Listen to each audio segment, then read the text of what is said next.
Hello बच्चों, कैसे हैं आप। COC CA classes channel. मेरे बच्चे, इस चैनल को हमने बनाया है अपने CA वाले बच्चों को स्टडी कराने के लिए। चाहे आप फाउंडेशन के हों, चाहे इंटर के, चाहे फाइनल के, आपके सारे कंटेंट को हम यहाँ पे डिलीवर्ड करेंगे और आपको एग्जाम में दी बेस्ट तैयारी कराने के लिए हम लोग पूरी कोशिश करेंगे। All the best, thank you. Hello my CA foundation friends, क्या हाल चाल हैं आपके? लाजवाब, फर्स्ट क्लास। बिजनेस इकोनॉमिक्स पहला चैप्टर हमारा सीए फाउंडेशन के कंटेंट के लिए चल रहा है। उम्मीद करता हूं पहले दोनों टॉपिक, दोनों क्लासेस आपने बहुत अच्छे तरीके से कंप्लीट कर ली हैं। पहली क्लासेस में बिजनेस इकोनॉमिक्स की मीनिंग और उसके वेरियस टर्म्स के बारे में हमने डिस्कशन करी थी। अगली क्लास में हमने स्कोप ऑफ बिजनेस इकोनॉमिक्स और एक कंट्री के सामने या जितने भी हमारे सारे फॉर्म्स हैं पूरी की पूरे वर्ल्ड में, उन सब के सामने जो सेंट्रल प्रॉब्लम्स आती हैं, इकोनॉमिक प्रॉब्लम्स आती है, उनके बारे में हमने डिस्कशन करी थी। ओके, सीए फाउंडेशन में इस वाले चैप्टर में, पहले चैप्टर में आपका एक और इंपॉर्टेंट कंटेंट जो ऐड करा हुआ है वो है आपका, yes obviously, types of economy. हमें टाइप्स ऑफ इकोनॉमी के बारे में भी डिस्कशन करनी है कि टाइप्स ऑफ इकोनॉमीज क्या क्या होती हैं। पहले तो इकोनॉमी समझ लेते हैं। जब भी मैं इस वर्ड की बात करूंगा दोस्तों, जब मैं वर्ड बोल रहा हूं इकोनॉमी, या इकोनॉमी बोलिए या बोलिए इकोनॉमीज, ठीक है, सिंगुलर प्लूरल वाली बात होगी। What is economy? Economy is a system, economy is a system which provides living, which provides living to the people, to the people। okay, देखो, जैसे मैं अपनी कंट्री की बात करता हूं, अब हमारी कंट्री में एक स्पेसिफिक पॉपुलेशन है। ओके, ऐसी, मतलब अब इन सब के बारे में डिस्कस करेंगे। ऐसे ही वर्ल्ड में जितनी भी कंट्रीज होती हैं उनकी कोई ना कोई स्पेसिफिक पॉपुलेशन होती है, उनकी कोई ना कोई स्पेसिफिकल ज्योग्राफिकल बाउंड्री होती है, पॉलिटिकल बाउंड्री होती है, और उसे हम कंट्री कहते हैं। अब इस कंट्री में जो लोग रहते हैं, इस कंट्री में जो आपके जितने भी पर्सन हैं, वो सरवाइव कैसे करेंगे? सरवाइव करने के लिए उनके पास कोई ना कोई एम्प्लॉयमेंट का सोर्स, कोई ना कोई उनकी अर्निंग का सोर्स होना चाहिए। तो वो अर्निंग का सोर्स प्रोवाइड कराना, जॉब्स क्रिएट करना, प्रोडक्शन, एक्सचेंज, कंजम्पशन, इन सब एक्टिविटीज को मेंटेन करना, उसके लिए हमें एक स्पेसिफिक सिस्टम की जरूरत होती है और उस सिस्टम को इकोनॉमी कहा जाता है। जैसे मैं अपनी कंट्री का, इंडिया की एक बात करूं, तो इंडिया में एक गवर्नमेंट, एक सेंट्रल गवर्नमेंट है, साथ ही उसको सपोर्ट करने के लिए हर स्पेसिफिक स्टेट की अपनी एक गवर्नमेंट है। ये स्टेट गवर्नमेंट, सेंट्रल गवर्नमेंट जो है, वो मिलकर अलग अलग पॉलिसीज पर, अलग अलग डेवलपमेंट एरियाज पर काम करती हैं। कई फैक्ट्रीज स्टैब्लिश होती है, कई कंपनी स्टैब्लिश होती हैं, लोगों के लिए एम्प्लॉयमेंट निकलती है। तो लोग एम्प्लॉयड होते हैं, चीजें बनाते हैं, बेचते हैं, और जो मनी है वो सर्कुलेट होता है, तभी ये इकोनॉमी वर्क करती है। तो जैसे ये सिस्टम हमारी कंट्री में चल रहा है, ऐसे ही हर कंट्री में ये प्रोसेस लगातार चलता रहता है और इस सिस्टम को ही इकोनॉमी कहा जाता है। बहरहाल अब यहां पर ये बात आती है कि ये जो सिस्टम है किस तरीके का होता है, क्या इसका कोई टाइप्स होता है? तो रही बात टाइप्स ऑफ इकोनॉमी की, वही हमें इस पर्टिकुलर स्पेसिफिक हेडिंग के अंदर पढ़ना है, इसके अंदर डिस्कस हम करेंगे। तो ऑलरेडी वैसे आपने सुना होगा कि जो एक स्पेसिफिक आपकी इकोनॉमीज होती हैं दोस्तों, तो इकोनॉमीज को हम यूजुअली 3 पार्ट में डिवाइड करते हैं। जब मैं इकोनॉमीज वर्ड की बात कर रहा हूं या इकोनॉमी की बात कर रहा हूं, ठीक है, तो उसको यूजुअली हम 3 पार्ट में डिवाइड करते हैं। एक होती है कैपिटलिस्ट, एक क्या होती है? कैपिटलिस्ट। एक होती है सोशलिस्ट, और एक हो गई मिक्स्ड। ठीक है, इन 3 पार्ट में हम डिवाइड करते हैं अपनी इकोनॉमीज को, कैपिटलिस्ट, सोशलिस्ट और उसके बाद आपका मिक्स्ड। अब ये है क्या, जरा समझते हैं। सबसे पुरानी प्रथा जो चलती आई है बेसिकली सेपरेटली अलग अलग कंट्रीज में, वो ये 2 हैं, कैपिटलिस्ट और सोशलिस्ट। दोनों का मतलब समझते हैं। कैपिटलिस्ट में दोस्तों इकोनॉमी का कंट्रोल, या आप कहिए इकोनॉमिक एक्टिविटीज का कंट्रोल, वो प्राइवेट सेक्टर के हाथों में होता है, प्राइवेट कंपनीज के हाथों में होता है। क्लियर? सोशलिस्ट में जो कंट्रोल है वो गवर्नमेंट के हाथ में होता है, और मिक्स्ड में प्राइवेट और गवर्नमेंट दोनों आपस में मिलकर एक दूसरे के साथ काम करते हैं। फॉर एग्जाम्पल इंडिया में मान लीजिए जितने भी हमारे इंडस्ट्रियलिस्ट हैं, अंबानी, अडानी, टाटा, बिरला, गोदरेज, महिंद्रा और बहुत सारे, ठीक है, इवन छोटे बड़े भी, अगर यही सब डिसीजन लें कि मार्केट में क्या प्रोड्यूस करना है, मार्केट की डिमांड के हिसाब से ये डिसीजन लें सारे के सारे, इसमें गवर्नमेंट का कोई रोल ना हो, कौन सा प्रोडक्ट बनेगा कौन सा नहीं बनेगा, प्राइस कैसे कंट्रोल होगा, गवर्नमेंट का कोई इन्वॉल्वमेंट ना हो, तो हम बोलेंगे कि इंडिया में कैपिटलिस्ट इकोनॉमी है। इट्स एन हाइपोथेटिकल सिचुएशन, ऐसा है नहीं। ओके, मैं बस आपको कैपिटलिस्ट का मीनिंग बता रहा हूं, क्लियर? तो उसको कैपिटलिस्ट इकोनॉमी कहा जाएगा। लेकिन मान लीजिए इन इंडस्ट्रियलिस्ट की कोई वैल्यू ना रहे और गवर्नमेंट सारा प्रोडक्शन एक्टिविटी, इकोनॉमिक एक्टिविटीज अपने कंट्रोल में रखे कि भाई सरकार ही सब कुछ प्रोड्यूस करेगी, प्राइवेट सेक्टर्स को प्रोडक्शन करने का कोई अधिकार नहीं है, जब गवर्नमेंट बोलेगी बस तभी करेंगे, जिस प्रोडक्ट का बोलेगी उतना ही करेंगे, क्लियर? तो ऐसी इकोनॉमी को सोशलिस्ट इकोनॉमी कहा जाता है, गवर्नमेंट कंट्रोल का। प्रैक्टिकली देखा जाए, मतलब अगर मैं एग्जांपल दूं, मैं वापस से यहां पर आता हूं जरा, जो यहां पर ये हमने अपने 3 प्यारे प्यारे चेहरे लगाए हुए हैं, जरा इनकी तरफ हम देखते हैं। सबसे पहला चेहरा जो आप देख रहे हो, बेसिकली जब मैं बात कर रहा हूं यहां पर, तो जो सबसे पहला चेहरा है ये बेसिकली ऑस्ट्रेलिया के हमारे प्राइम मिनिस्टर हैं। पहले मैंने दूसरी फोटो लगाई हुई थी मिस्टर साइमन की, वो पता चला है कि पिछले महीने ही चेंज हुए हैं ये। इनका नाम शायद एंथनी करके कुछ है, एंथनी एल्बानिया ऐसे कुछ करके नाम है इनका, और ये ऑस्ट्रेलिया के प्राइम मिनिस्टर हैं। दोस्तों, ऑस्ट्रेलिया हमारी एक कैपिटलिस्ट इकोनॉमी है, वहां पे बेसिकली जो इकोनॉमिक प्रोडक्शन के डिसीजंस हैं वो प्राइवेट सेक्टर लेते हैं, ठीक है। दूसरा चेहरा ये तो आप जानते होंगे, जिंगपिंग, जिंगापिंगा, जो भी नाम है इनका, जी पिंग इस तरीके से कुछ लिखते हैं, ये चाइना के हमारे प्रेसिडेंट हैं, मतलब हमारे तो नहीं हुए, चाइना के हुए प्रेसिडेंट हैं। और दोस्तों, चाइना में सोशलिस्ट इकोनॉमी है, चाइना में सोशलिस्ट इकोनॉमी है, क्लियर? जब भी हम कैपिटलिस्ट और सोशलिस्ट इकोनॉमी की बात करते हैं तो हमारे एग्जाम्पल के हिसाब से सर पिक्चर बिल्कुल क्लियर है। अभी आपने बोला कैपिटलिस्ट में प्राइवेट सेक्टर्स डिसीजन लेंगे, हाँ जी ऐसा ही होता है, ठीक है। सोशलिस्ट में पूरा कंट्रोल गवर्नमेंट के पास होता है, हाँ जी ऐसा ही होता है।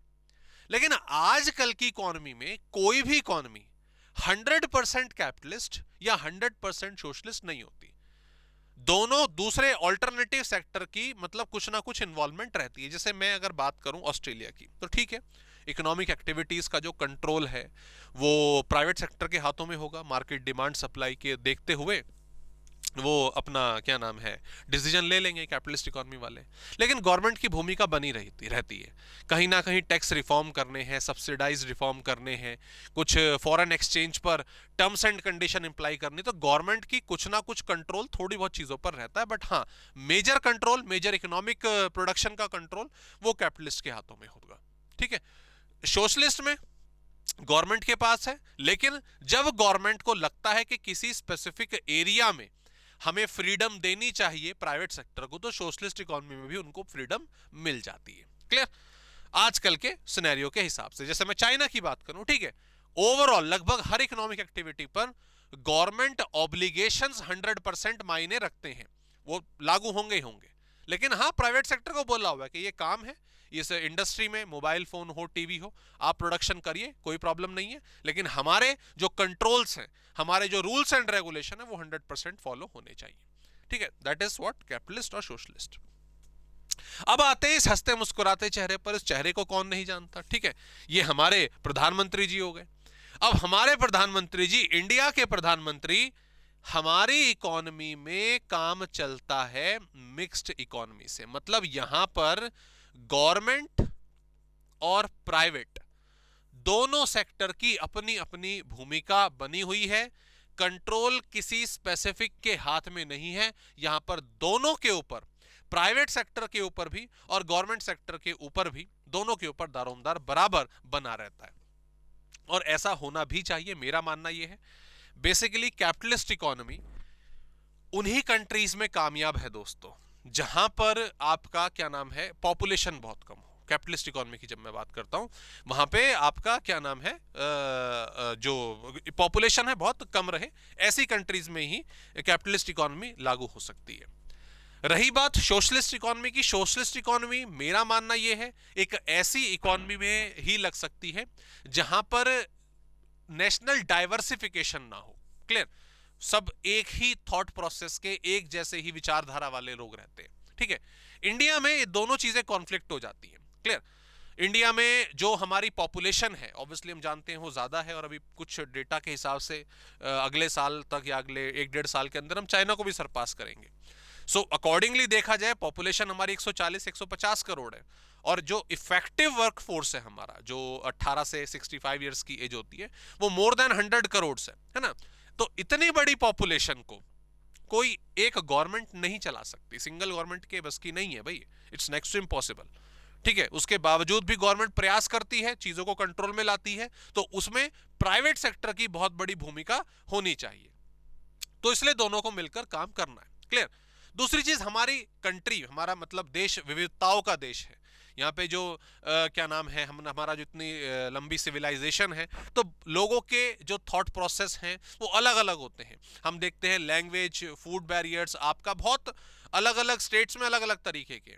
तो इसीलिए गवर्नमेंट हर चीज को प्रॉपरली सिंगल हैंडेडली कंट्रोल नहीं कर सकती, इसमें प्राइवेट सेक्टर का रोल होना और लोगों का भी रोल होना बहुत ज्यादा जरूरी है। क्लियर? तो मिक्स्ड इकोनॉमी में कैसे काम चलता है? मिक्स्ड इकोनॉमी में मैं इंडिया का एग्जांपल आपको देता हूं। गवर्नमेंट ने 2 डिपार्टमेंट छोड़ रखे हैं। अब 2 डिपार्टमेंट जो है उनको साइड रखो, एक है रेलवे और एक एटॉमिक एनर्जी, और एटॉमिक एनर्जी से रिलेटेड जो भी आपके इक्विपमेंट्स वगैरह होती हैं, ये 2-3 जो इंडस्ट्रीज हैं वो गवर्नमेंट ने पूरी अपने कंट्रोल में रखी हुई है, इसमें किसी प्राइवेट सेक्टर को आने की परमिशन नहीं है। इसके अलावा बाकी जितने भी इंडस्ट्रीज हैं, जितने भी सेक्टर्स हैं, वो सब प्राइवेट सेक्टर के लिए ओपन रखे हुए हैं, नमक से लेकर हवाई जहाज तक। ठीक है, हवाई जहाज तो खैर नहीं बनते इंडिया में, मतलब आप कोई भी अपना टीवी की बात करें, कार्स की बात करें, completely open for the private sector. आपको जो बनाना है, जो बेचना है, जितना बनाना है, जितना बेचना है, करिए। लेकिन the second role is government, नीचे प्राइवेट सेक्टर काम कर रहा है, फैक्ट्रीज हैं, काम प्रोडक्शन हो रहा है, चीजें बिक रही हैं, लेकिन ऊपर से गवर्नमेंट एक हॉक-आई, एक बाज की नजर बना के रखती है कि कुछ गलत गतिविधियां तो नहीं हो रही हैं, प्राइस कंट्रोल तो नहीं टूट रहा है, प्रोडक्शन के जो रूल्स हैं वो तो नहीं टूट रहे हैं। गवर्नमेंट ने बोला कि ठीक है आप बनाइए, बेचिए, कोई प्रॉब्लम नहीं है, लेकिन आपको कुछ सोशल ऑब्लिगेशंस जो हैं उनको भी मानना पड़ेगा। साथ ही अब प्राइवेट सेक्टर को बोल दिया कि प्रोडक्शन करो, कोई दिक्कत वाली बात नहीं है। अब प्राइवेट सेक्टर तो वही प्रोड्यूस करेगा ना जिसमें उनका प्रॉफिट होगा। जिन चीजों में प्रॉफिट मार्जिन नहीं है, जिन चीजों की जरूरत है लेकिन उनमें प्रॉफिट नहीं कमाया जा सकता, ऐसे केस में फिर गवर्नमेंट एंटर होती है। जैसे नमक बनाने का जो काम है, ठीक है, नमक जो हमारे फूड जरूरी है, सीधी सी बात है, तो उसमें गवर्नमेंट को एंटर करना पड़ता है। कई सारे मेडिकल डिपार्टमेंट्स के अंदर गवर्नमेंट को एंटर करना पड़ता है, जो प्राइवेट सेक्टर यूजुअली काम नहीं करता। तो दोनों एक दूसरे के साथ मिलकर काम करते हैं, और इतनी बड़ी पॉपुलेशन, इतने बड़े नेशनल इंटीग्रेशन को संभालने के लिए गवर्नमेंट, प्राइवेट और इवन लोग काम करेंगे, तभी पॉसिबल है, तभी हमारी इकोनॉमी एक मिक्स्ड इकोनॉमी चल पाएगी। ओके, तो 3 चीजों को हमने क्लासिफाई करा अभी तक। तीनों इकोनॉमीज का मीनिंग हमने समझा, इसको डेप्थ में 1 बाय 1 समझते हैं। कैपिटलिस्ट इकोनॉमी, जैसा कि मैंने बताया कि मोस्टली इकोनॉमिक एक्टिविटीज का कंट्रोल प्राइवेट सेक्टर के हाथों में होगा। सोशलिस्ट में गवर्नमेंट अपना काम संभालेगी, मिक्स्ड में गवर्नमेंट और प्राइवेट सेक्टर दोनों मिलकर काम करेंगे। ओके, तो आइए 1 बाय 1 इन सबको डिस्कस करा जाए। सबसे पहले यहां पर आपके बता रखे हैं कैपिटलिस्ट इकोनॉमी के बारे में। तो हम एक चीज याद रखेंगे, कैपिटलिस्ट इकोनॉमी को एग्जामिनेशन पॉइंट ऑफ व्यू से इंपॉर्टेंट है। हमें पता सीए फाउंडेशन में हमारा जो एग्जाम है वो एमसीक्यू बेस्ड आने वाला है। क्लियर? तो एमसीक्यू बेस्ड में कैसे क्वेश्चन आते हैं, हमसे पूरा एक्सप्लेन करने को थोड़ी ना बोलेगा कि लिखो, to the point, straightforward. ये स्टेटमेंट है, ये किस इकोनॉमी में आती है, इसके और क्या क्या नाम होते हैं, तो ऑल्टरनेटिव नेम्स हमें मालूम होने चाहिए, और किस तरीके से हमें इन चीजों को ध्यान रखना है, वो उसका मैंने आपको समरी बनाने का जो तरीका था वो भी लास्ट में बताया था, उसका हम ध्यान रखेंगे। ओके, तो जैसे बता रखा बिल्कुल पहली लाइन में, कैपिटलिस्ट इकोनॉमी बोले या फ्री मार्केट इकोनॉमी बोले, दोनों का मतलब एक होगा, इसमें आपको डिफरेंस करने की जरूरत नहीं है। ठीक है, अब कैपिटलिस्ट इकोनॉमी में हमें क्या क्या जो फीचर्स हैं वो देखने को मिलते हैं, वन बाय वन हम डिस्कस करेंगे। सबसे पहला है राइट ऑफ प्राइवेट प्रॉपर्टी। मैं अपनी, अगर मैं एक कैपिटलिस्ट इकोनॉमी में हूं तो मैं अपनी एक प्राइवेट प्रॉपर्टी, अपनी ओन्ड प्रॉपर्टी क्रिएट कर सकता हूं। वो प्रॉपर्टी मेरी रहेगी। जैसे भाई एक देश है, वो देश में जमीन है, उसमें से कोई जमीन का टुकड़ा मैंने खरीद लिया तो उस जमीन के टुकड़े पर मेरा अधिकार है। That is what right of private property. लेकिन इसका मतलब ये नहीं है कि वो जमीन का टुकड़ा खरीद लिया तो यहां पर मैं अपना एक देश अलग से बनाऊंगा। दैट ये पॉसिबल नहीं है कि भाई ठीक है, आपने सरकार को इसका पैसा दिया, जमीन आपकी हुई, आप इकोनॉमिक एक्टिविटीज करेंगे, आपको पूरा का पूरा राइट है। तो ये सबसे पहला फीचर आता है, ठीक है। और प्राइवेट प्रॉपर्टी में बेसिकली जब मैं प्रॉपर्टी वर्ड का इस्तेमाल कर रहा हूं तो प्रॉपर्टी वर्ड से यहां पर हम फैक्टर्स वर्ड को भी जोड़ सकते हैं। लैंड, लेबर, कैपिटल, एंटरप्रेन्योरशिप, इन पर अपना आप ओन राइट, अपना जो राइट है उनको ओन करने का वो क्रिएट कर सकते हैं। Right of private property means that productive factors, कि ये मेरी ओनरशिप में मेरे अंडर काम करेंगे। इनको मैं अपने अकॉर्डिंगली जो है, सीधी सी बात है, वो यूज कर सकता हूं।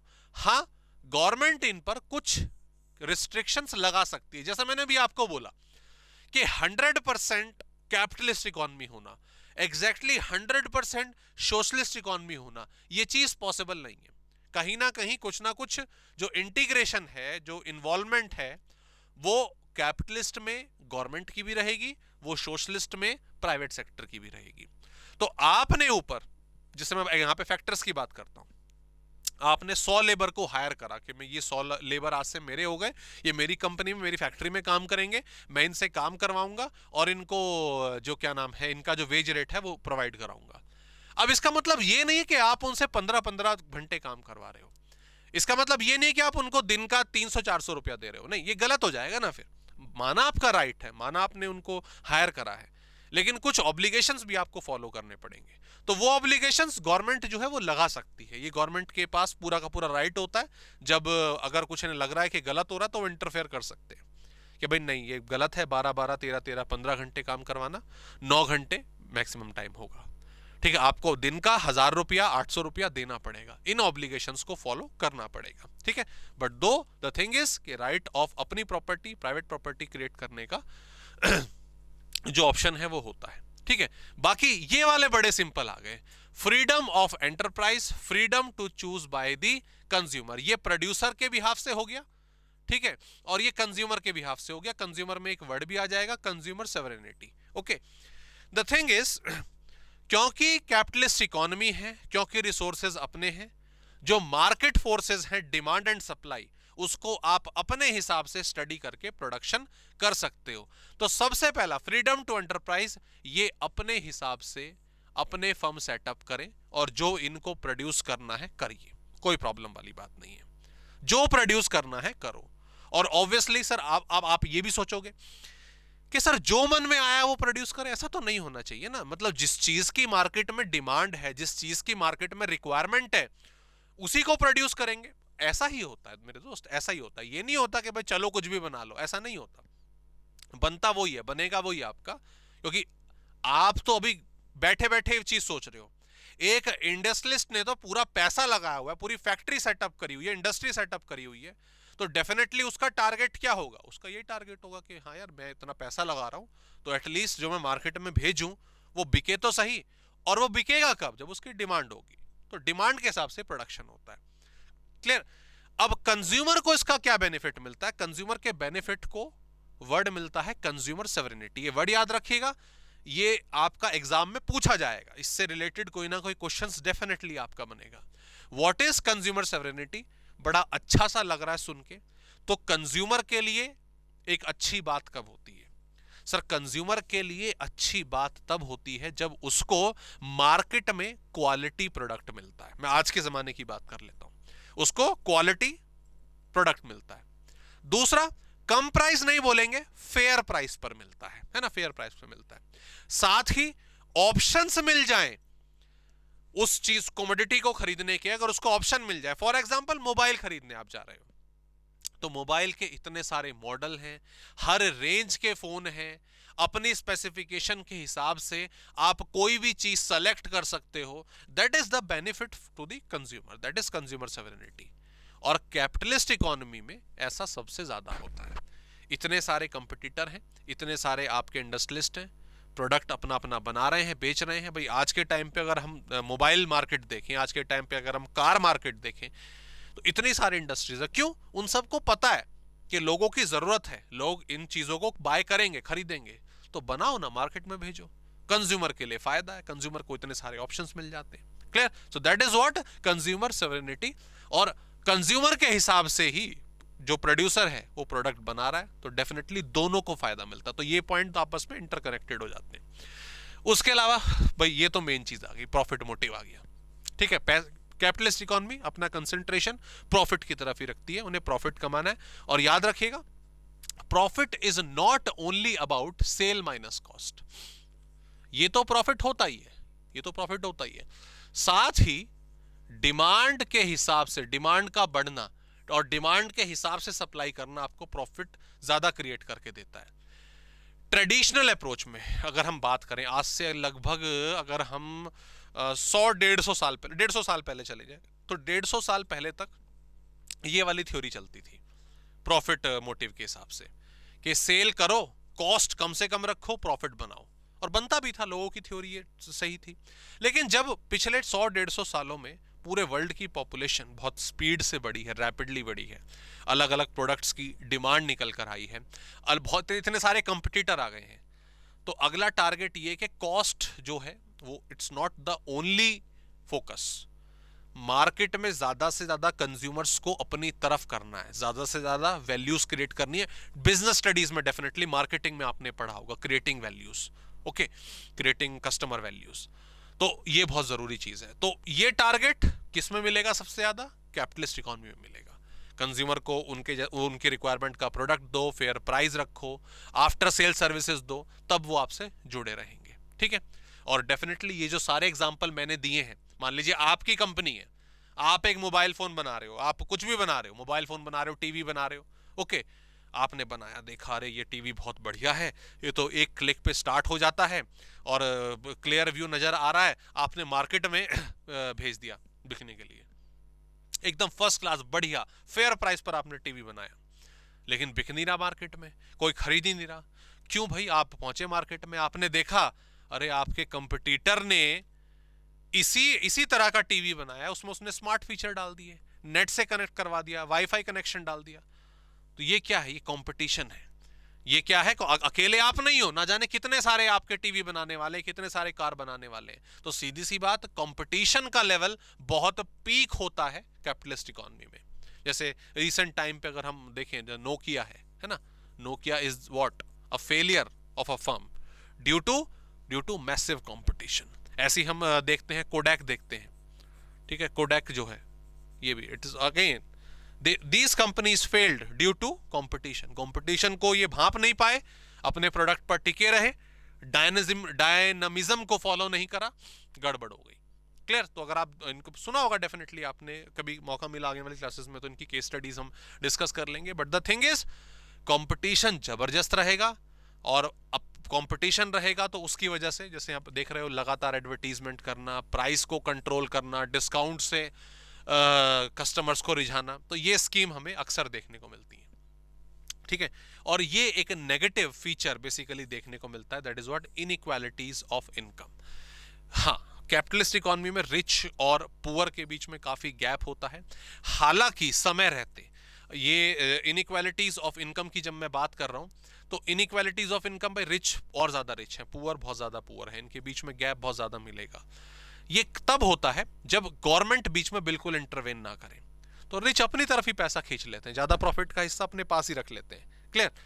तो अगर गवर्नमेंट इंटरवेंशन होते हैं तो इस इनइक्वालिटी को कम किया जा सकता है, जैसे वर्किंग आवर्स के हिसाब से फेयर वेज रेट देके, फैसिलिटीज देके, तो तब ये इनइक्वालिटी ऑफ इनकम दूर होती है। बट हाँ, अगर कंप्लीटली कैपिटलिस्ट इकोनॉमी होगी तो भैया बहुत ज्यादा गैप देखने को मिलेगा।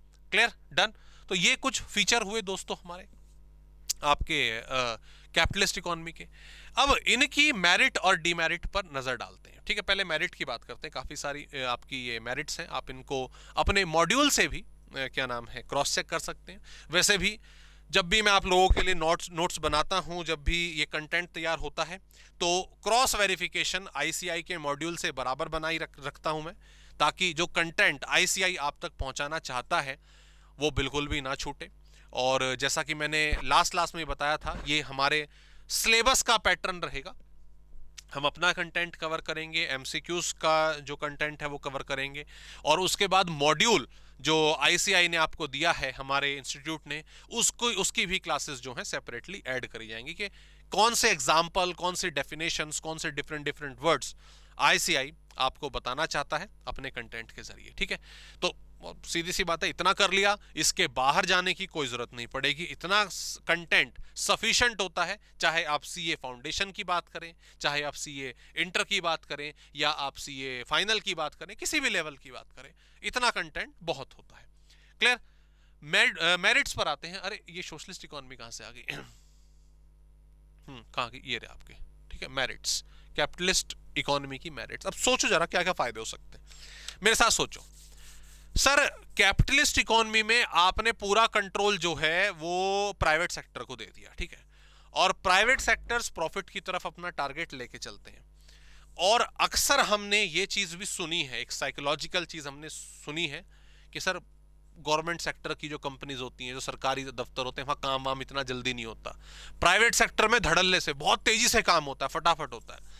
तो वही फीचर्स, एग्जैक्टली वही फीचर्स हमें कैपिटलिस्ट इकोनॉमी की मेरिट्स में देखने को मिलेंगे। जैसे एग्जांपल अगर हम देखें, सबसे पहले तो आपका यहां पे आ गया, हाँ ये आ गया, देखो, ग्रेटर एफिशिएंसी और फास्ट इकोनॉमिक ग्रोथ। ठीक है, 5वां और 6वां मैं पहले आपको बता रहा हूं। और इसी के साथ ही ऑप्टिमम एलोकेशन और लोअर कॉस्ट ऑफ प्रोडक्शन, ये 5 पॉइंट हम देखेंगे, 5, 6, 7, 8।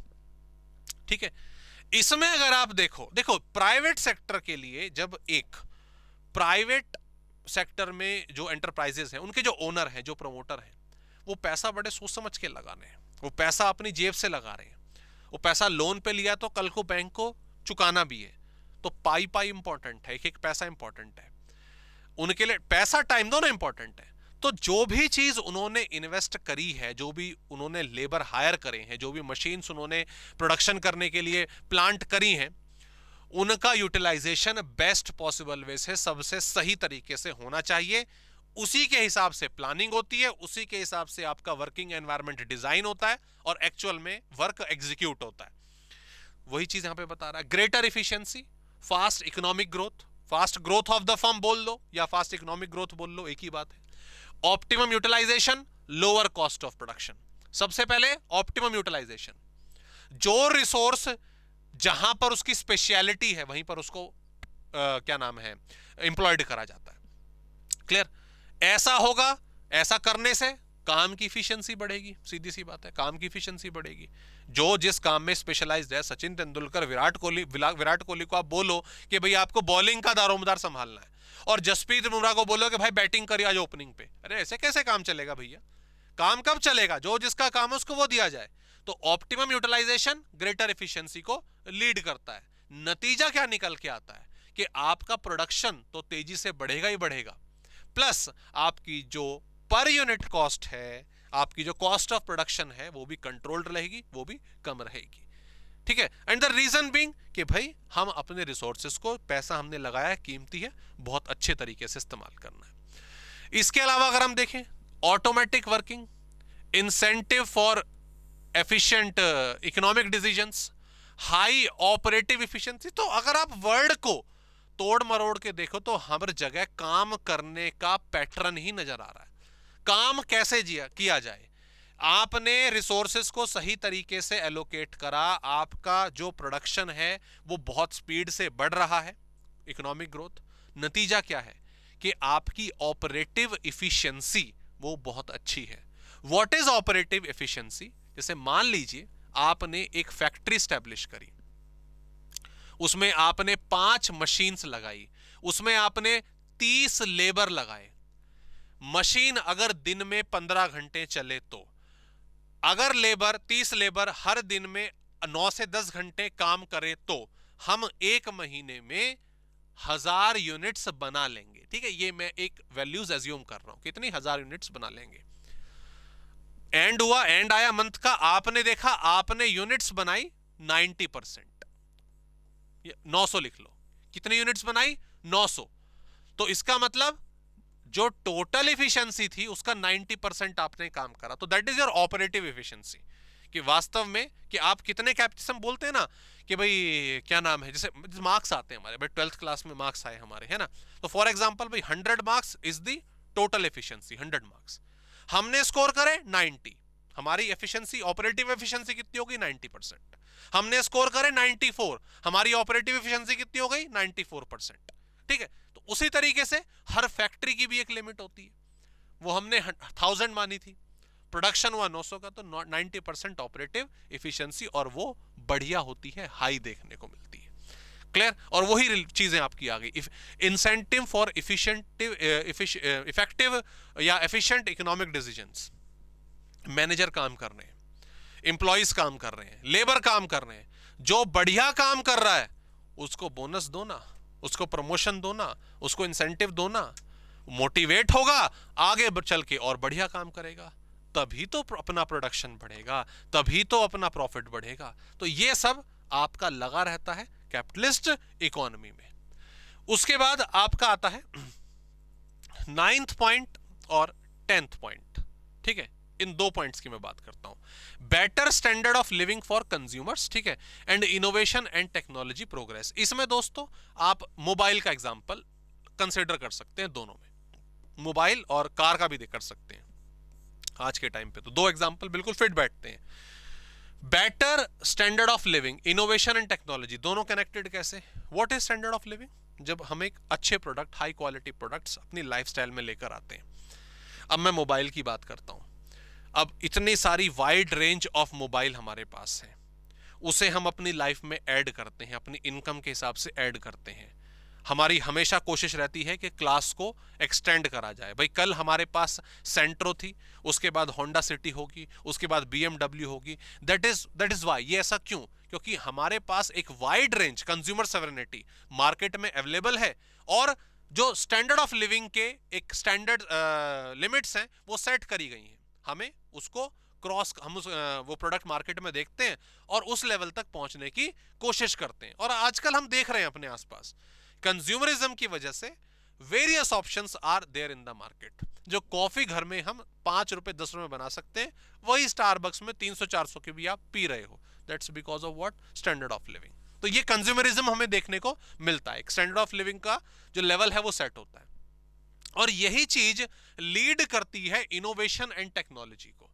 हम किसी एक मेथड पर, किसी एक काम करने के तरीके पर लिमिटेड नहीं हो सकते।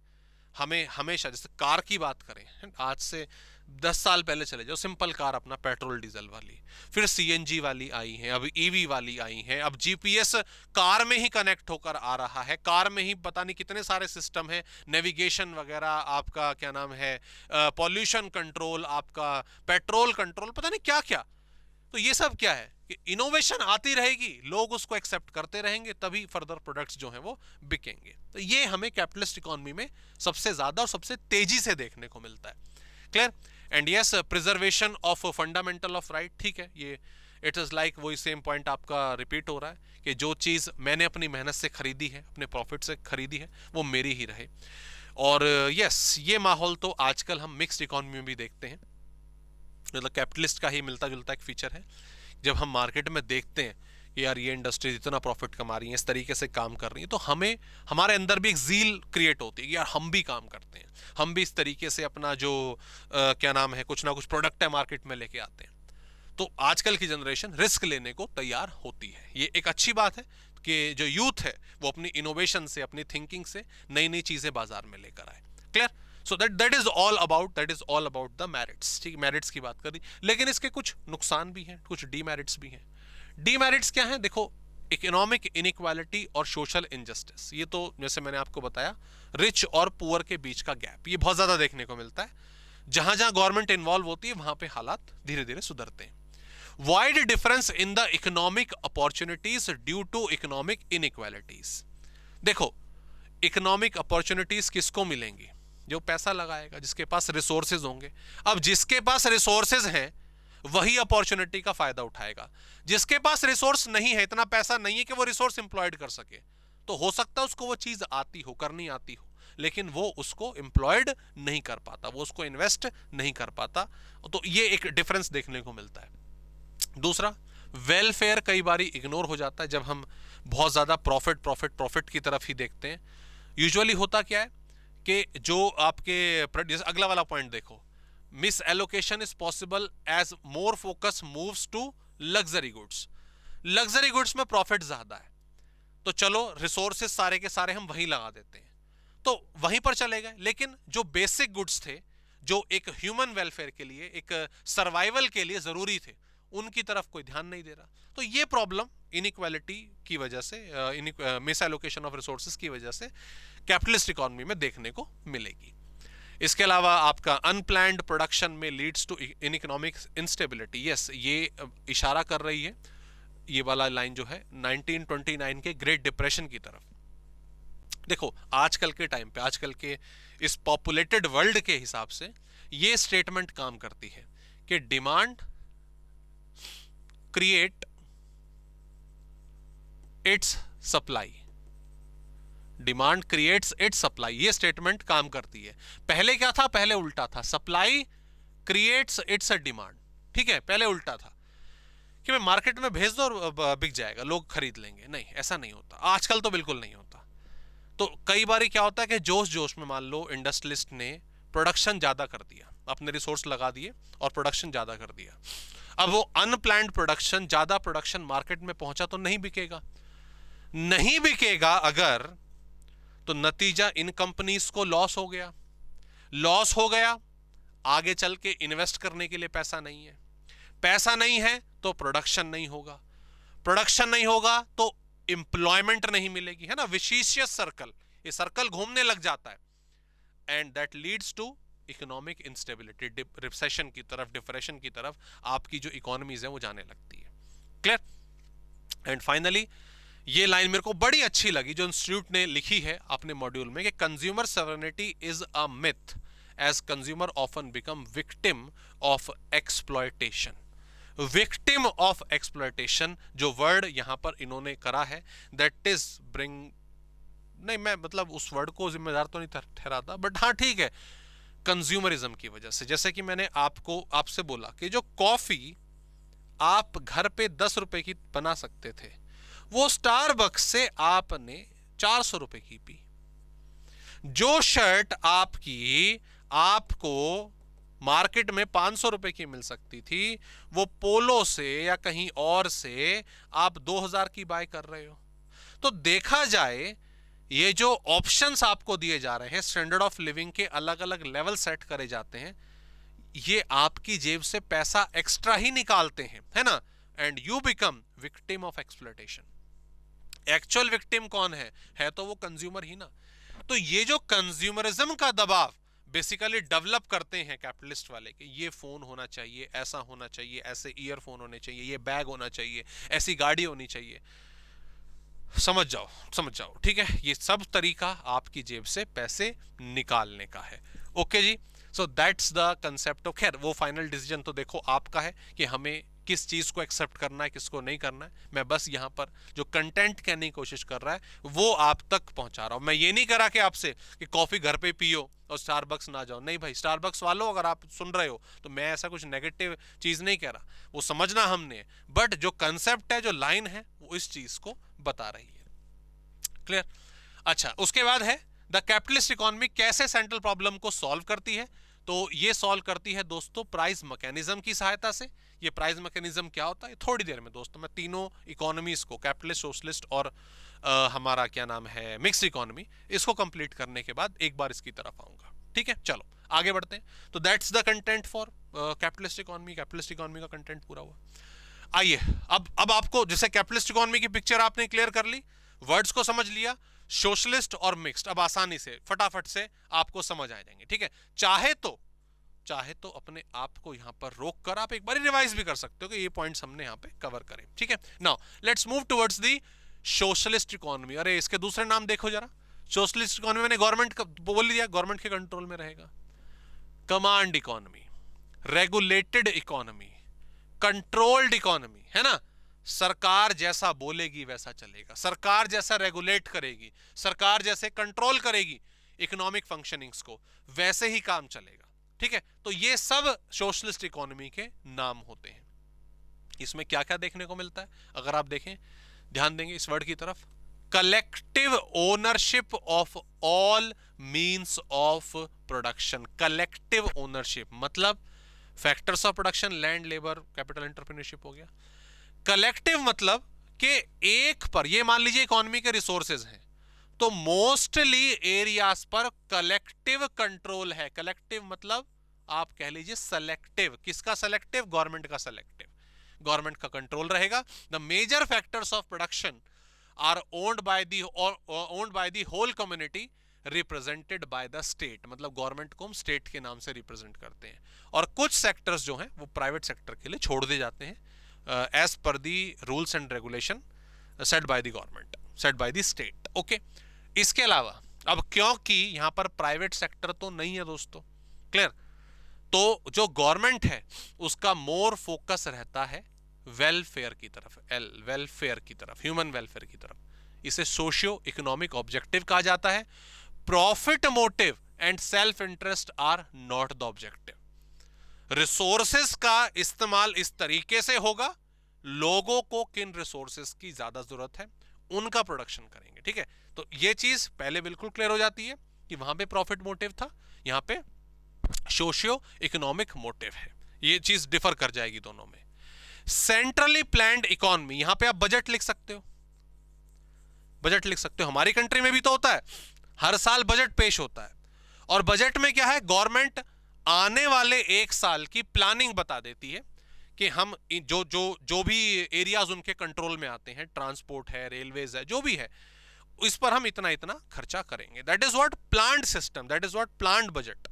क्लियर, यहां पर तो पूरी इकोनॉमी ही गवर्नमेंट कंट्रोल में, तो इसको हम सेंट्रली प्लान्ड इकोनॉमी भी कहते हैं, क्योंकि गवर्नमेंट ही अपने सारे के सारे टारगेट सेट करती है और उनको पूरा करती है। ठीक है, नॉर्मली बेसिक इकोनॉमिक प्रॉब्लम्स जो हैं, व्हाट टू प्रोड्यूस, जो हमने लास्ट क्लास में पढ़ी, ये सेंट्रल अथॉरिटी, सेंट्रल गवर्नमेंट या स्टेट अपने अकॉर्डिंगली अपनी पॉलिसीज से इनको सॉल्व करती है।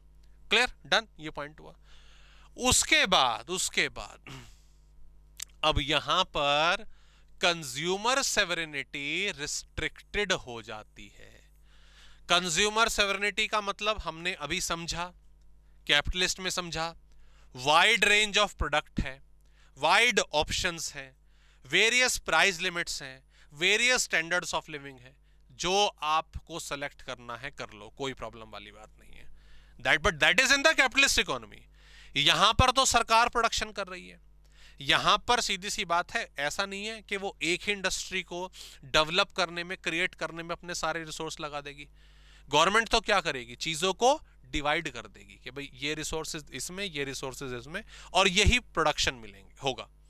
तो जो वाइड रेंज ऑफ प्रोडक्शन है, वाइड रेंज ऑफ ऑप्शंस है, वो यहां पर अवेलेबल नहीं होती, क्योंकि सेलेक्टेड चीजों का ही प्रोडक्शन होता है, सेलेक्टेड चीजों का प्रोडक्शन होगा। क्लियर, अगला फीचर क्या निकल के आता है, रिलेटिव इक्वालिटी ऑफ इनकम। ये एक चलो अच्छा पॉइंट निकल के आया।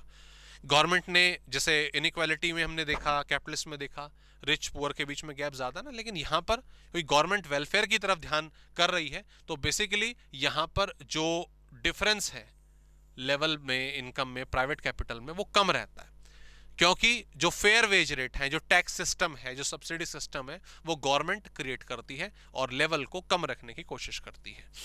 And existence of price mechanism, price mechanism देखो दोबारा आ गया, और प्राइस मैकेनिज्म, ये लाइन आप ध्यान रखेंगे, price mechanism exist in socialist economy but only a secondary role, क्योंकि ज्यादातर जो रोल है वो गवर्नमेंट निभाती है। तो प्राइवेट प्राइस मैकेनिज्म को लेके हम अभी बाद में डिस्कशन करेंगे, जब तीनों इकोनॉमी को हम कंप्लीट करेंगे। ठीक है, तो ये पॉइंट अभी थोड़ा सा होल्ड पे चला गया। अच्छा, मेरिट क्या क्या क्या फायदे हैं। अब सोशलिस्ट इकोनॉमी के आप क्या क्या फायदे सोच सकते हो। देखो, हमने प्राइवेट के देखे थे, कैपिटलिस्ट के देखे थे, सोशलिस्ट के क्या क्या हो सकते हैं। सर, एक तो ये निकल कर आया कि अभी ऊपर हमने जो पढ़ा कि तो एक तो इनइक्वालिटी ऑफ इनकम नहीं होती, तो हाँ ये एक रहता है। दूसरा ह्यूमन वेलफेयर, उसका फ़ायदा मिलता है।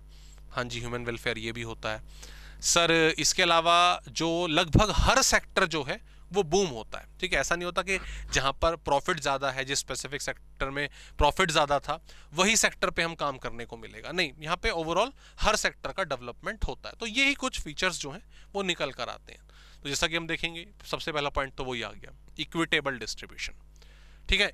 इक्विटेबल डिस्ट्रीब्यूशन रहता है, right to work, minimum standard of living for all people, सबको काम मिलेगा, सबको काम मिलेगा, ये एक आ गया। उसके बाद labours and consumers are protected from exploitation. कैसे? यस ऑब्वियसली, जो फेयर आपके वेज रेट्स हैं, जो फेयर पेमेंट सिस्टम है, वो बेसिकली गवर्नमेंट ने अप्लाई करे हुए हैं कि ये तो फॉलो करने ही करने पड़ेंगे, प्राइवेट सेक्टर को खुली छूट नहीं मिलेगी। Unemployment is minimised. हाँ जी, कई सारी इकोनॉमीज में आपको मालूम होगा कि वर्किंग आवर्स पे लिमिट है, आप डबल शिफ्ट नहीं कर सकते। क्यों? अगर आप डबल शिफ्ट करते हो, देखो अपने लिए तो आप पैसा कमा रहे हो, अच्छी बात है, लेकिन अगर आप डबल शिफ्ट करते हो तो आप दूसरे की अपॉर्चुनिटी खा रहे हो, ऐसा नहीं होता। तो सोशलिस्ट में लगभग सभी को काम मिलता है, तो अनएम्प्लॉयमेंट उसकी वजह से कम हो जाती है। और जैसे मैंने बोला, rapid and balanced economic development. जैसे मैं अगर मेनली सबसे छोटे तरीके से समझाऊं तो प्राइमरी, सेकेंडरी, टर्शरी 3 सेक्टर होते हैं। तो ऐसा नहीं होता कि सेकेंडरी सेक्टर में प्रॉफिट ज्यादा है तो सारे रिसोर्सेज वहीं लगा दो, ऐसा नहीं होता। तीनों सेक्टर का, गवर्नमेंट कंट्रोल्ड इकोनॉमी में तीनों सेक्टर में हमें एक बैलेंस ग्रोथ देखने को मिलती है, तीनों सेक्टर में हमें डेवलपमेंट देखने को मिलता है, ठीक है। और अगर हम बात करें प्लान्ड इकोनॉमी है तो यूटिलाइजेशंस बेटर होते हैं रिसोर्सेज के, और जो waste of all kinds are avoided through strict economic planning. ये वर्ड जरूरी है, ठीक है। रिसोर्सेज को वेस्ट ये भी नहीं होने देते, लेकिन इसमें बहुत सारी टर्म्स एंड कंडीशन आती हैं। टर्म्स एंड कंडीशन क्या? कि जो इकोनॉमिक प्लानिंग है वो बहुत स्ट्रिक्ट होनी चाहिए, ठीक है। That's it. प्रॉफिट मोटिव नहीं होता तो सब एक दूसरे के साथ कोऑपरेट करके चलते हैं। These are the simple motives, simple merits of socialist economy. लेकिन कुछ नुकसान भी हैं। जब सारा का सारा काम गवर्नमेंट कंट्रोल्ड में आ जाए तो गवर्नमेंट ऑफिशियल्स ओनर बन गए, है ना। अब गवर्नमेंट सेक्टर में जो जिसको हम गवर्नमेंट जॉब का नाम देते हैं वो तो सबकी नहीं हो सकती ना, और वहां पर जब कुछ करप्टेड लोग आके बैठ जाएं तो सिस्टम में कुछ प्रॉब्लम्स क्रिएट होना शुरू हो जाती हैं, दिक्कतें होनी शुरू हो जाती हैं। तो जब आपका डोमिनेंस बढ़ जाए ब्यूरोक्रेसी का, बाबू लोग अपनी मनमर्जी चलाने लगे, फेवरिज्म दिखाने लगे, करप्शन वहां पर आ गया, रेड टेपिज्म मतलब सेलेक्टेड लोगों को अंदर आने की परमिशन है, तब इकोनॉमी फिर गड़बड़ हो जाती है। जैसे मैं रिसेंटली आपको इसका एग्जांपल दे सकता हूं, श्रीलंका, ठीक है। श्रीलंका की अगर हम बात करें तो एग्जांपल देखा ना हमने, वहां पे गवर्नमेंट अपने कंट्रोल में अपने घरानों को ही अमीर बनाने में लगी रही और इकोनॉमी एकदम से आपकी कोलैप्स हो गई। तो ये एक फीचर हो गया। अगर हम बात करें स्टेट ओनरशिप की तो कई बारी वो इकोनॉमी को कुछ ज्यादा ही कंट्रोल कर लेते हैं, तो जो इंडिविजुअल फ्रीडम है वो खत्म हो जाती है। ऐसा हम चाइना में देखते हैं। चाइना में रिस्ट्रिक्शंस बेसिकली लेबोरियस क्लास पर बहुत ज्यादा है और बहुत ही एक स्पेसिफिक वे में उनसे काम कराया जाता है, ठीक है। और राइट ऑफ प्राइवेट प्रॉपर्टी ये एक प्रॉपरली नहीं मिल पाता। No incentive for hard work, no importance is given for personal efficiency, ठीक है। कोई आदमी ज्यादा काम कर रहा है तो उसको तवज्जो, उसको इंपॉर्टेंस देनी चाहिए, क्लियर। किसी ने अपनी एफिशिएंसी दिखाई है तो उसको इंपॉर्टेंस देनी चाहिए, उसको प्रमोशन मिलना चाहिए। यूजुअली सोशलिस्ट इकोनॉमी में ऐसा देखने को नहीं मिलता। एक सिस्टम होता है, उसी के हिसाब से प्रमोशन मिलेगा, इतने साल आप काम करोगे, इतनी परफॉर्मेंस होगी, इतनी सैलरी हो जाएगी, तभी आपको अपग्रेड मिलेगा, उससे पहले नहीं मिलेगा। तो ये एक थोड़ा सा एक जो नेगेटिव पॉइंट है वो यहां पर देखने को मिलता है, clear. Administrative price are not as per market forces, again ये प्राइस मैकेनिज्म आया, इसको आगे देखेंगे। और अगर हम बात करें तो कंज्यूमर के पास फ्रीडम ऑफ चॉइस, तो जैसा हमने बोला कंज्यूमर सॉवरेनिटी को समझा, वो यहां पर कम होती है, ठीक है। स्टेट मोनोपोलीज आर अनकंट्रोलेबल, अगर हो गई तो फिर वो इकोनॉमी के लिए अच्छा नहीं होता, एक सिंपल सा point, okay. So that's the story for socialist economy. Socialist economy में हमने क्या देखा कि कंट्रोल गवर्नमेंट के पास है, रिसोर्सेस को वो एक प्लानिंग के साथ एलोकेट करते हैं, प्रॉफिट मोटिव पे काम नहीं करते, ह्यूमन वेलफेयर पे काम करते हैं। एक पॉइंट इसमें कंज्यूमर सेवरेनिटी का निकल कर आया, कंज्यूमर्स के पास ऑप्शन नहीं होते तो कंज्यूमर सेवरेनिटी लो पर रहती है। सो that's the outlook of the socialist economy. अब भैया अपने घर की बात करते हैं। अब हम आ गए हैं मिक्स्ड इकोनॉमी की तरफ कि भैया इंडिया में क्या चल रहा है। तो इंडिया में जैसे मैंने बोला, दोनों सेक्टर, प्राइवेट सेक्टर भी, गवर्नमेंट सेक्टर भी या स्टेट सेक्टर भी मिलकर काम करेंगे। पब्लिक सेक्टर भी कह देते हैं इसको हम, गवर्नमेंट को, दोनों मिलकर काम करेंगे, दोनों की इन्वॉल्वमेंट रहेगी। कुछ इंडस्ट्रीज को छोड़कर प्राइवेट सेक्टर को फ्री फ्लो दिया हुआ है, प्रोडक्शन करो, बनाओ, बेचो, कोई दिक्कत नहीं है। लेकिन गवर्नमेंट ऊपर से नजर रखती है कि कुछ गलत काम इस जरिए नहीं हो रहा, कि भाई आपको जो वेज रेट सिस्टम है वो फॉलो करना चाहिए, जो प्रोडक्शन के मेथड्स है उनका ध्यान रखना चाहिए, उन पर गवर्नमेंट अपनी नजर और पकड़ बनाकर रखती है। तो सबसे पहला फीचर तो यही आ गया कि इट इज व्हाट, को एग्जिस्टेंस, दोनों आपस में मिलकर काम करते हैं। कुछ सेक्टर ऐसा है जिसमें पब्लिक सेक्टर ही काम कर रहा है, गवर्नमेंट सेक्टर ही काम कर रहा है, रेलवे की बात करूं, कुछ है जिस पर प्राइवेट सेक्टर ही काम करेंगे, कुछ में दोनों मिलकर काम कर रहे हैं। जहां जिसकी जरूरत होगी आपस में एक दूसरे का साथ निभाएंगे, क्या दिक्कत है, काम चलता रहेगा। इसे भी प्लान्ड इकोनॉमी कहते हैं। क्यों? बजट तो हमारा भी आता है और उस बजट में गवर्नमेंट जो है वो ऑब्लिगेशंस, वो बातें, वो सारे रूल्स, रेगुलेशंस, इन्वेस्टमेंट सब कुछ बताती है। और उसमें प्राइवेट सेक्टर्स के लिए क्या क्या प्रोविजन होते हैं, प्राइवेट सेक्टर को कितनी सब्सिडी मिलेगी, कितना टैक्स लगेगा, वो सब बताया जाता है। तो हमारी इकोनॉमी, मिक्स्ड इकोनॉमी भी एक प्लान्ड इकोनॉमी रहती है, ठीक है। और जहां बजट आ रहा, आप समझ सकते हो, वो एक प्लान्ड इकोनॉमी है। इसके अलावा resources allocation, yes obviously, allocation of resources in mixed economy is better. Capitalist के हिसाब से, सोशलिस्ट के हिसाब से यहां पर एलोकेशन बेटर होती है। कैसे? यहां पर हमने सोशल वेलफेयर का भी ध्यान रखा, यहां पर हमने प्रॉफिट का भी ध्यान रखा, दोनों चीजें आपस में बैलेंस होकर चलती है मिक्स्ड इकोनॉमी में। एंड बैलेंस्ड रीजनल डेवलपमेंट, ये भी यहां पर होता है, लोकेटेड इन बैकवर्ड रीजन। एक वर्ड नोट करिएगा यहां पे, SEZ, स्पेशल इकोनॉमिक जोन। ये मालूम होगा, आपने सुना होगा कहीं ना कहीं, स्पेशल इकोनॉमिक जोन। देखो, इंडिया में प्राइवेट और गवर्नमेंट दोनों काम कर रहे हैं ना। अब प्राइवेट सेक्टर अपनी फैक्ट्री, अपना प्रोडक्ट अगर बेचेंगे तो किसकी तरफ रुख करेंगे? सर वो तो जहां पे पॉपुलेशन ज्यादा है, जहां पे उनको मार्केट आसानी से मिलेगा, उसी की तरफ जाएंगे, है ना। तो वो तो सर शहर ही हो गए। तो प्राइवेट सेक्टर तो शहरों में ही अपना काम धाम संभालेंगे, बिल्कुल ठीक है। तो क्या रूरल एरियाज को या सेमी अर्बन एरियाज को पीछे छोड़ दें? नहीं, उनका भी डेवलपमेंट होना जरूरी है। तो वहां पे फिर गवर्नमेंट इन्वेस्ट करती है कि हम यहां पर अपना काम जो है एम्प्लॉयमेंट वगैरह देंगे। वहां पर वो प्राइवेट सेक्टर को इनवाइट करती है, उकसाती हैं कि सुनो एक काम करो, तुम फैक्ट्री कहाँ लगा रहे हो? कि जी वहां लगा रहे हैं बंबई में, वहां लगा रहे हैं जयपुर में, वहां लगा रहे हैं दिल्ली में। तो एक काम करो, वहां मत लगाओ, ये फलाना ये जगह है बैकवर्ड एरिया, यहाँ पे लगाओ। तो इंडस्ट्रियलिस्ट कहते हैं कि अरे हम क्यों लगाएं यार, वहां पे ना बिजली आ रही है, ना पानी आ रहा है, वहां पे ट्रांसपोर्ट महंगा पड़ेगा, प्रोडक्ट आसानी से बिकेगा नहीं बिकेगा। तो गवर्नमेंट कहती है सुनो मेरी बात सुनो, वहीं लगाओ फैक्ट्री, वहीं लगाओ, सड़क हम बना के देंगे, बिजली हम पहुंचाएंगे और आपकी बिजली फ्री रहेगी, रॉ मटेरियल की सप्लाई हम करवाएंगे, वो भी फ्री रहेगा, आपका टैक्स आने वाले 5 साल 10 साल तक माफ हो जाएगा। इस तरीके से, है ना।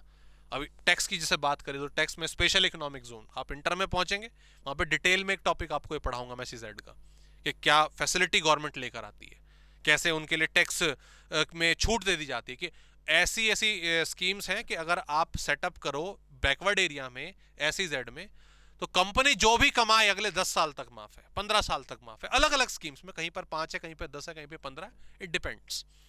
The thing is balance regional growth. हमें सिर्फ जो रूरल एरियाज हैं वहीं पर ही डेवलपमेंट, सॉरी अर्बन एरियाज हैं खाली वहीं पर डेवलपमेंट नहीं करना, रूरल में भी करना है। तो मिक्स्ड इकोनॉमी में ये एक अच्छा फीचर हमें देखने को मिलता है। ये आ गया पॉइंट, सब्सिडी देकर, इंसेंटिव देकर, इंसेंटिव वही सस्ते दाम पे रॉ मटेरियल देना, बिजली देना, यही सब होता है।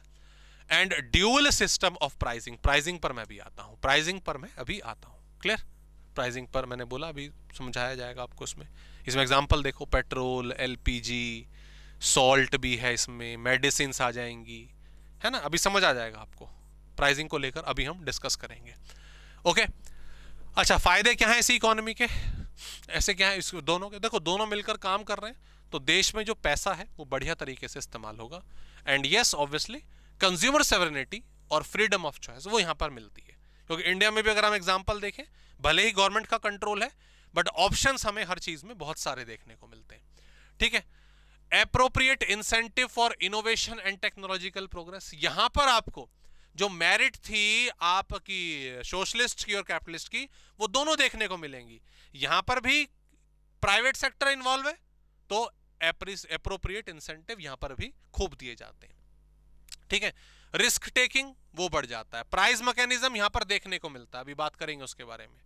ये देखो, ये तो ये पहले 3-4 फीचर कहां से उठकर आए, कैपिटलिस्ट से, और यहां पर देखो ये आ गए आपके क्या नाम है, सोशलिस्ट से। रैपिड इकोनॉमिक ग्रोथ होता है, सोशल इक्वालिटी बनी रहती है, तो दोनों का मिक्सचर हो गया, क्लियर। एंड यस, यहाँ पे जो कट थ्रोट कंपटीशन है वो एज सच इतना ज्यादा नहीं होता जितना कैपिटलिस्ट इकोनॉमी में होता है, क्लियर। हाँ, नुकसान क्या है, थोड़े बहुत देखो इसमें नुकसान भी है, ज्यादा नहीं है, थोड़े बहुत है कि एक्सेसिव कंट्रोल्ड बाय स्टेट। अगर गवर्नमेंट कुछ ज्यादा कंट्रोल दिखाने लगे तो प्राइवेट सेक्टर फिर धीमे पड़ जाते हैं, वो काम नहीं कर पाते। और इस चीज को आप रिलेट कर सकते हैं, आपको ना आपने 12th क्लास में 11th-12th क्लास में कहीं ना कहीं पढ़ा होगा इंडियन इकोनॉमिक डेवलपमेंट में। बिफोर 1991 जब हमारी कंट्री के इकोनॉमिक रिफॉर्म्स हुए, तो इकोनॉमिक रिफॉर्म से पहले यही लाइन अप्लाई होती थी।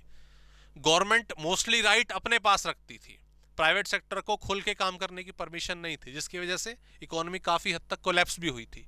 लेकिन अब उसके बाद सब ठीक है, रिफॉर्म्स हुए सब, तब सब ठीक है। हाँ, पुअर इंप्लीमेंटेशन हो तो काम बिगड़ सकता है, ये इसका ध्यान रखना चाहिए। और यहाँ पे देखो, state authority, poor performance of public sector, undue delays, ये जो तीनों वर्ड है ना, वो जो एक सरकारी है ना, सरकारी वर्ड जो हमारे लिए बहुत बुरा कहा जाता है कई बार कि सरकारी विभाग सही से काम नहीं करता, अच्छा डिले काम करता है, इफेक्टिव मैनेजमेंट नहीं होती, तो ये वर्ड यहीं से निकल कर आ रहे हैं। अगर काम स्टेट गवर्नमेंट पुअर तरीके से करे और अपना प्रॉफिट्स जो है सही से ना कमाए, तो फिर जो इकोनॉमिक सिस्टम है वो धीरे धीरे बिगड़ने लगता है। Okay, so that's the outlook of all three economy, capitalist, socialist और आपका मिक्स्ड। अब जरा प्राइस मैकेनिज्म की बात करते हैं, ठीक है। प्राइस मैकेनिज्म से मतलब क्या है बेसिकली, देखो समझते हैं। जब मैं प्राइस मैकेनिज्म की बात कर रहा हूं, when we are discussing price system, price mechanism, तो प्राइस मैकेनिज्म से बेसिकली मतलब है कि कमोडिटी का प्राइस कैसे डिसाइड होगा। ओके, तो मेरे पास 3 इकोनॉमी है। पहले मैं कैपिटलिस्ट की बात करता हूं। जब मैं कैपिटलिस्ट इकोनॉमी की बात कर रहा हूं, I hope it this is visible, ठीक है। जब मैं कैपिटलिस्ट इकोनॉमी की बात कर रहा हूं, ये डिमांड कर्व, ये सप्लाई कर्व, ये प्राइस हो गया कमोडिटी का, that's it, that is simple price mechanism. Price mechanism का मतलब ही ये होता है कि on the basis of demand and supply, जब डिमांड एंड सप्लाई दोनों एक दूसरे के बराबर होंगे तब कमोडिटी का जो प्राइस है वो सेट कर दिया जाएगा। ये सिंपल सी थ्योरी होती है कैपिटलिस्ट इकोनॉमी में। That's why in capitalist economy economic problems are sorted by price mechanism, clear.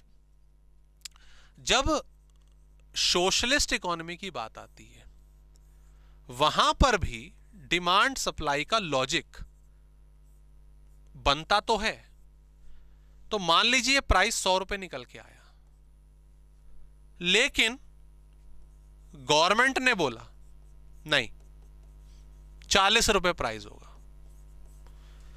नहीं मार्केट कुछ भी गए, हमने 40 रुपए प्राइस रख दिया, मार्केट कुछ भी गए, हमने 140 रख दिया, क्योंकि गवर्नमेंट को लगता है कि ये प्राइस इस प्रोडक्ट का होना चाहिए, इतने में बनाए। तो द थिंग इज कि प्राइस मैकेनिज्म काफी लो लेवल पर आ जाता है इन सोशलिस्ट इकोनॉमी। यहां पर तो कंप्लीट कंट्रोल किसका था, कैपिटलिस्ट इकोनॉमी का था, क्लियर।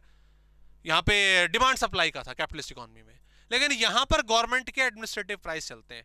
ये प्राइस इस डिमांड एंड सप्लाई से मैच कर जाए तो ठीक है, नहीं तो हम ये कहेंगे कि जो गवर्नमेंट डिसाइड करेगी वो प्राइस होगा। So that is the scenario for socialist economy. But जब बात आती है मिक्स्ड इकोनॉमी की, दैट्स डिमांड सप्लाई, ये प्राइस आ गया, क्लियर। यही फॉलो होता है कि मिक्स्ड इकोनॉमी में भी यही फॉलो होता है, क्लियर। मिक्स्ड इकोनॉमी में प्राइस मैकेनिज्म लागू होता है। बट गवर्नमेंट जो है ना दोस्तों, जो गवर्नमेंट है वो कुछ लिमिट्स सेट करके रखती है, ऊपर की भी नीचे की भी, डिपेंड करता है प्रोडक्ट कैसा है।